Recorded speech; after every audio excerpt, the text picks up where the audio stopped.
to DekuNews.net. I am Jeremiah the Deku Scrub, and we've got some breaking news from the land of Hyrule. We're going live to Kokiri Grove, where news has just broken about a young boy named Link. Our correspondent in Kokiri Forest will tell us more. Jim? That's right, Jeremiah. Yes, the boy Link, who is infamous for not having a fairy, has, gotten a fairy from the great Deku Tree himself. Thanks for the details. Jim, what is this fairy's name, and why is she only just now becoming Link's fairy? It is unclear as to why she's now becoming his fairy, but we do know that her name is Navi, and she was entrusted to him by the Deku Tree. We also don't know if she had anyone else before, because, well, some fairies have tragic backstories. I would know. Mine died at age 4. That's a little more information than we were asking for, Jim. Let's go now to our other Kokiri correspondent, Jom, and he has an interview for us with Mido, the self-proclaimed leader of the Kokiri. Jom, how's it going over there with Mido? That's right, Jeremiah. I'm standing here with Mido, the self-proclaimed leader of the Kokiri, and I'm here to ask him a couple questions. So, Mido, what do you think about these events of a boy in your village who seemingly just suddenly got a fairy from maybe the wisest person in the forest? Well, first off, I'm the wisest person in the forest, okay? And everyone knows that, even Saria, alright? So don't even with me, okay? Second off, it's not fair, okay? Because even if you don't have a fairy first, you're not supposed to get one later. No Kokiri has ever gotten a fairy later than when they were first born, alright? So yeah! Well, thank you for that wonderful bit of information, Mido. So we've been hearing some rumors that Link may have been receiving a very important mission from the Great Deku Tree. What? Hence why he has this new fairy named Navi. We don't know much else than that. What are your thoughts on this? Well, Link is the wimpiest guy in the entire forest, okay? And I know I say okay a lot, but it's because I agree with myself. I'm right, okay? And I'm not letting that wimpy Link kid pass me unless he has a sword and a shield, okay? And you know what? L to him, because there are no swords in the Kokiri forest. So, he's never getting past me, because it's too dangerous in the forest, alright? I don't want him getting hurt, because he's really wimpy, alright? He's really, really wimpy. I don't want him to die, because then Saria would be mad at me, and he's not even... Well,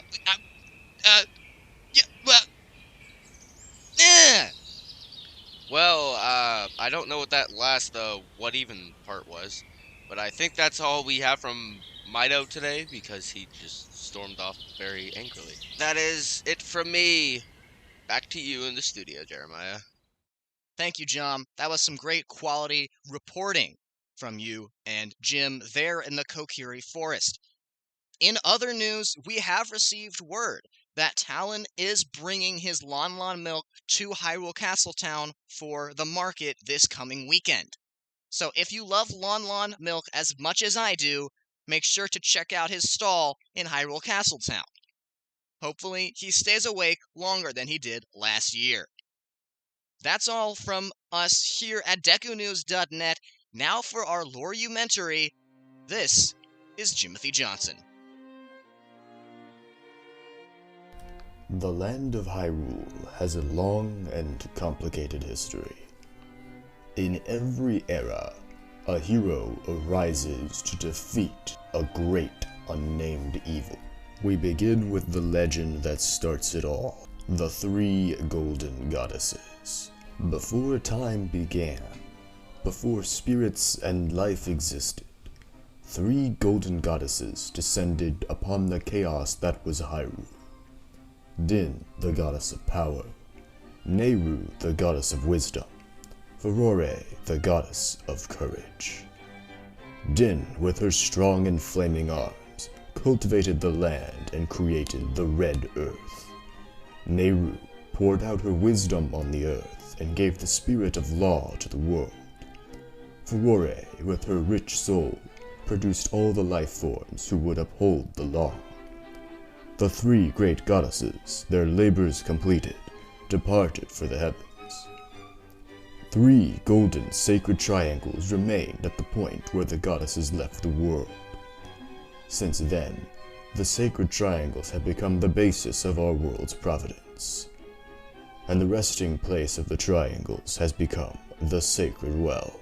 One dark, fateful day, the earth cracked wide, and malevolent forces rushed forth from the fissure. They mounted a brutal assault upon the surface people, driving the land into deep despair. They burnt forests to ash, choked the land's sweet springs, and murdered without hesitation. They did all this in their lust to take the ultimate power protected by her grace, the goddess. The power she guarded was without equal. Handed down by gods of old, this power gave its holder the means to make any desire a reality. Such was the might of the ultimate power that the Old Ones placed in the care of the goddess. To prevent this great power from falling into the hands of the evil swarming the lands, the goddess gathered the surviving humans on an outcropping of earth. She sent it skyward, beyond the reach of the demonic hordes, beyond even the clouds. With the humans safe, the goddess joined forces with the land dwellers and fought the evil forces, sealing them away. At last, peace was restored to the surface. But not all was well. The goddess reincarnated herself as a Hylian and lived among the people of the sky, known as Zelda.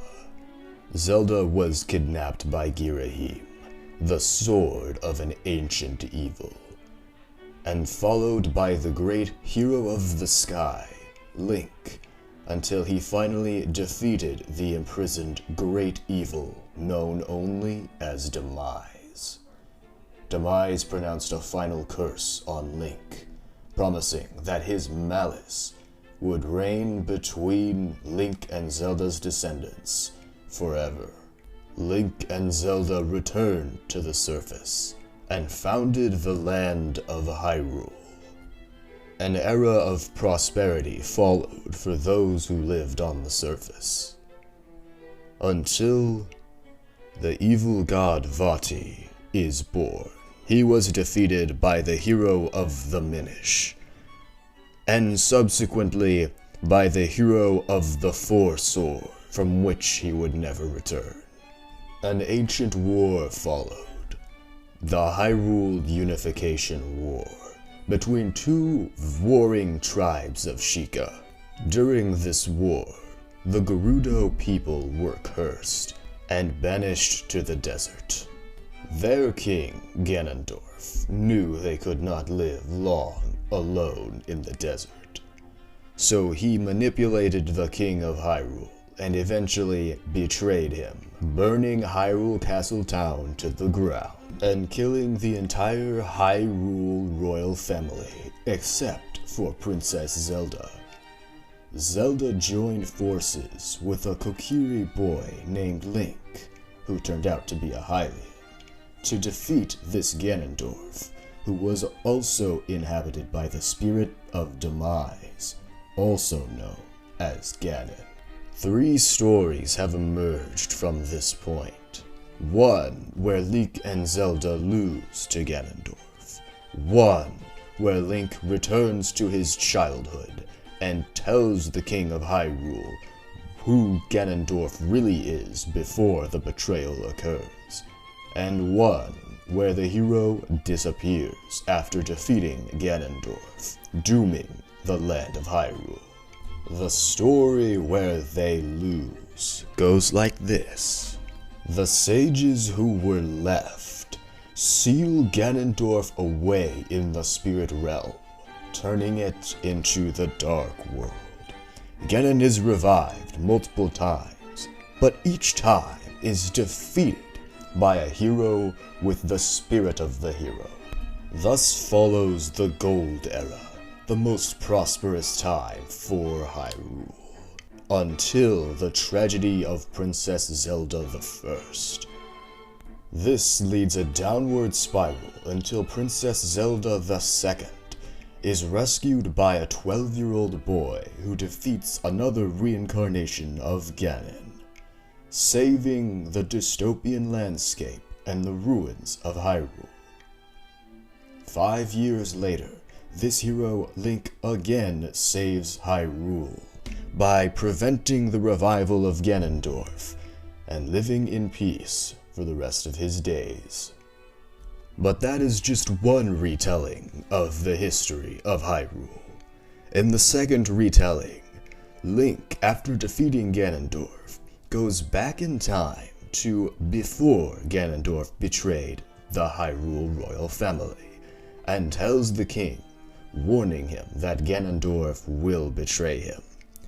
In this story, the Sacred Realm is protected, and the boy Link goes on a deeply personal journey, but many events happen in Hyrule while he is away. Ganondorf is executed by the sages, at least that is what they believe. Years and years later, he returns, and the Twilight Realm invades Hyrule. It takes a Link with the power to transform into a wolf to save this Hyrule. Years later, Ganondorf is reincarnated, and Vati is resurrected, but both of these threats are defeated by a hero with the Four Sword. But that is not the last retelling of Hyrule's history. Some historians claim that the hero disappeared after defeating Ganondorf, and this is what brought about the end of the Kingdom of Hyrule. Ganondorf is revived, but there is no hero to stop him this time, so the goddesses must intervene. They flood Hyrule, sealing everything underwater. In the era of the Great Sea, a boy forces the goddesses to choose him, and finally defeats Ganondorf. He takes on his own adventure after this. The people of Hyrule discover a new continent, inhabit it, and develop more powerful technology than ever before. The evil King Maladus, revived, must be defeated by the ghost of Princess Zelda and a new hero. This is all we know of the history of our land. Welcome to the Milk Bar for the first time. Mm-hmm. Who are you? Who am I? I'm Tyson, I guess. Tyson, I guess, is one of your Tyson, hosts. I guess, yes. I'm Judah, I suppose. We sit here in the Milk Bar, and we are going to discuss, in our first unscripted portion of the episode, that's how it works. Obviously, you've listened to 2 scripted portions already. You've listened to the news segment and lore segment. Now comes the fun part. Yeah, now the fun part. Now the fun part. Yeah, we're just sitting here chatting it up, you know? Let's chat it up. Just chatting it up, man. Let's chat it up. Chateau Romano? Chateau. That didn't work, Tyson. As you can tell because of the fact that this is the Deku Buds podcast. Yeah. I'm a Deku Bud and he's a Deku Bud. I'm a Deku Bud. I'm Jude Eyler. And I'm Tyson Nutter. Yep. And today, our topic for the Milk Bar, what we'll be discussing in the Milk Bar, is debating the necessity of the timeline. Do we need it? Is the timeline actually useful? You know? And the reason that we're talking about this is because with another addition to the timeline, Nintendo's saying Echoes of Wisdom is on the timeline. Echoes of Wisdom is on the timeline. It's in the Downfall timeline. It's right before the original game. Now we're wondering, okay, Breath of the Wild and Tears of the Kingdom still aren't on the timeline. They're their own thing. Yeah, but we know that they're still using the timeline, so should we even have a timeline? That's what we're here to discuss, isn't it? Yeah. I think that we should. Well, I mean, don't all major big stories need to have a timeline of some sort? Final Fantasy is at, what, 17? They still don't have a timeline. They don't have a timeline? Their whole thing is that Oh, that's 1, 2, 3, 4. every story is separate from each other. That makes sense. That's their whole thing. So, obviously, you can have success and not have a timeline. At least a little bit, you know? So, do we think that Nintendo needs to have a timeline for Legend of Zelda? I think that they definitely should. Why? I mean, I agree. But I why agree. is your reason? They should, because the timeline, the way right now that they have all of the games set up, it makes sense. Well, you know, a lot of people say, oh, they made it up the way they did because they didn't all fit. That's true. Like with the timeline split at Ocarina of Time, which we just explained to you in the lore segment, just so you We know. did explain the timeline to you, so you should understand it. Yeah, you should understand it perfectly well. It's so simple. It's very simple. It's so simple. But like Ocarina of Time had many alternate. So it has 3 alternate endings, which I'm going to recap for you in case you were like stupid and didn't listen to the lore segment. So it's, which some people don't, and that's fine. I guess is that fun? I don't know. I don't know how they skip through it, but They just skip, whatever. But basically, sum it up. You either defeat Ganon, yay, you die, or you win and you lose Navi. well, so Cry. either you lose, and that's the downfall timeline, or you win and go back to being a kid, or you win and leave the timeline to go be a kid, leaving a timeline by itself without a hero. So we obviously just explained that to you. What we're going to be talking about now is, should we still have a timeline, or should we just say, you know what, all the games are by themselves? I get that Breath of the Wild and Tears of the Kingdom are by themselves, but I don't want them to be part of the time. I like the thing they have now where it's kind of separate. I feel like Echoes of Wisdom has been in like their back pocket for a little bit, and they like took it out and was like, oh, this is to connect the real timeline, the big timeline that we just explained, to the existing Breath of the Wild and Tears of the Kingdom timeline. Well, Echoes of Wisdom is just in the Downfall timeline. Like, it's a normal game in the Downfall timeline. That's all it is.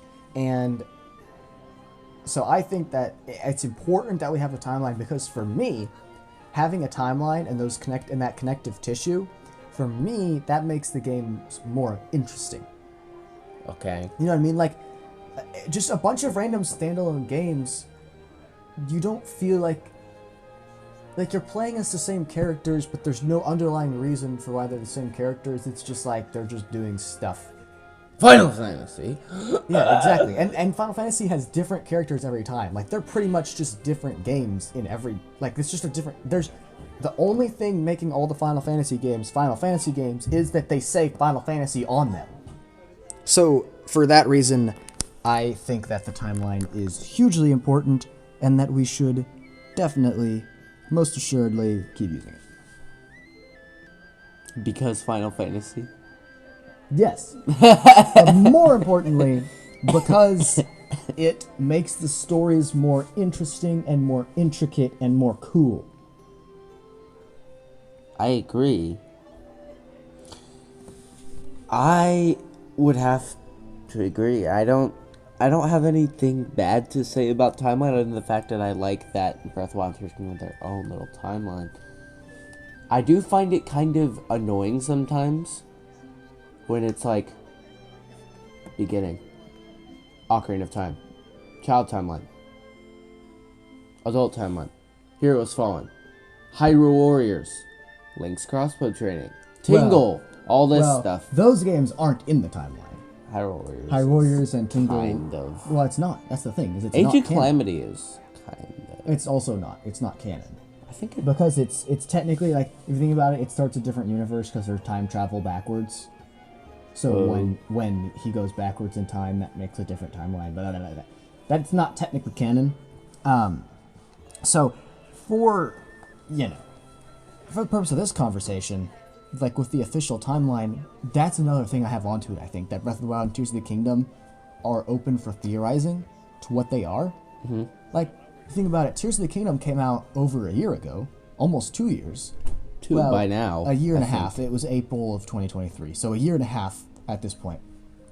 And Film Theory just now released an episode, or Game Theory just now released an episode about it. So that's telling you, because these games aren't in the official timeline, like we're not just told where they are, there's room for theorizing.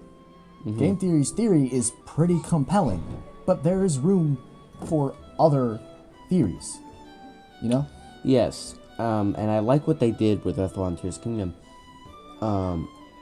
There's so much more like lore implications and stuff all throughout the game, which, going off the rails a little bit, not just the timeline that says the timeline gives the series its lore. Yeah. So I would say that is a big part of why we need to have the timeline, is because, in my opinion, the lore makes the franchise, and if there is no franchise, there's no lore. You mean if there's no lore, there's no franchise? If there's no lore, there's no franchise. Yeah. And I would agree with that, because I think, people will say, there doesn't need a timeline. Every game works well on its own. And while that's true, that's the mark of good storytelling. If each game works well on its own, but they also work incredibly well together, that means that it captures the imagination. And that's what I think is so cool about Legend of Zelda having a timeline, is that you get to use your imagination to figure out what happened in between these games, what's going on during the games, and it also allows for them to make like new stories and legends and stuff in every game. Yes, they can definitely do a lot with Breath of the Wild and Tears of the Kingdom. So, on the basis of timeline stuff, do we want to discuss some theories that we may have about the next big game that an open world, whatchamacallit, not eco-realistic? Well, we don't have enough information yet. We have the name. What's the name? The name is Legend of Zelda: End of Curses. Really? Supposedly. That's a really bad name. I'm being honest. Like, that is... Like, you could And we say also that... have our Hyrule Warriors Imprisoning War. That's the other one. Huh. So, for anyone who didn't know that, I just told you. Nice, and that you get some real-life news there, too, and not just the breaking Kakariko news. DekuNews.net. Don't go to the site, because it doesn't exist. But no, it there is. doesn't. It exists only in the realm of your imagination, this podcast. Yeah, I like that. That sounds really smart. You see what I mean? Like, for the timeline, they like, now Nintendo has two options. They can keep building stuff into the main timeline, or they can keep adding stuff to the Breath of the Wild, Tears of the Kingdom timeline, which, if you subscribe to the game theory, is that it's a Tears of the Kingdom and Breath of the Wild are a downfall timeline off of Skyward Sword. Alright, we're gonna do our own episode on that. And that will be a full Milk Bar episode. Full Milk Bar. Eventually. Okay. So, that will be its own thing. I subscribe to that theory. They could also start filling out games in that side. I just think I want more games that are in between timelines. What does Like, that mean? in between games. Like, Major Link in between Ocarina of Time and Majora's Mask, if you don't know what I'm talking Well, about. it's in between Majora's Mask and Twilight Princess. It's in is? between those Oh, two. It yeah. takes place after Majora's Mask, because Link goes back to when he's a kid, grows up again, and then goes back to Hyrule and does all the stuff If that you you see in Major don't League. know what I'm talking about, go listen to Judas' podcast. I'll link it in the description. I'll link the YouTube channel of Major Link. He's working on part 7, which is incredible because the story is so good. And the episode's like 40 minutes long. Yeah. But, so, let's wrap up our conversation about the timeline. Okay. We've got a couple minutes left. For the timeline, do you think that there should continue to be a timeline? I definitely think that they should continue. Period. Maybe not with this 3 split timeline, but they could continue the timeline with Breath of the Wild Tears Kingdom timeline. However, one thing that I'm surprised you didn't notice: End of Curses. But that's what I'm saying is that's no way that's the final name because that is the terrible name. What is that? It's a terrible name. I don't get. How is that a terrible name? It's just a bad name. It doesn't feel good. It feels bad. It's not supposed to feel good. It's No. the end of the series, quote No, no, no. unquote. I'm saying End of Curses just sounds like a terrible name. It sounds like a bad translation of some Japanese. Like, Curses End? That sounds cool. End of Curses? That sounds terrible. Neither one sounds great to me. The Legend of Zelda. Time's End. Like, you would call something like that. That's a cool name. That's Majora's Mask. I know it is. That's why it sounds cool. Okay. Majora's Mask is cool. That's why our entire podcast is built around Majora's Mask. Definitely not my fault. Nope, definitely not Tyson's playing Majora's Mask right now or anything. I am. Oh, I need to give an update on that. No. Yeah. Okay. Like we said, this part is totally unscripted. Yes. To conclude, we both think that the timeline should continue. If you disagree, let us know in the comments. You're wrong. Because, well, you're wrong, but also you're free to have your opinion, you're free to share your opinion. And we want to see how wrong you are. We do want to see. What? Yeah, we want to see how wrong you are. So, if you think that there should not be a timeline for some reason, or, you know what, tell us your theories about Breath of the Wild and Tears of the Kingdom and where they are in the timeline, and we might just include that comment in a future episode. Yep. In Season 2. Yeah, we may have in Season 2 looking to some. I know this is the first episode, but like we're always thinking about Season 2. Thinking about maybe having review thing. Yeah, maybe. Because we are not uploading any episodes of Season 1 until we finished recording all of them. Yeah. So, you know, that's just a peek behind the curtain here. We're breaking the fourth wall. Yeah, we're breaking the fourth wall.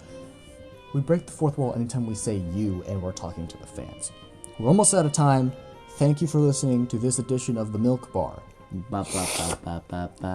We'll see you next time on Deku Buds Podcast.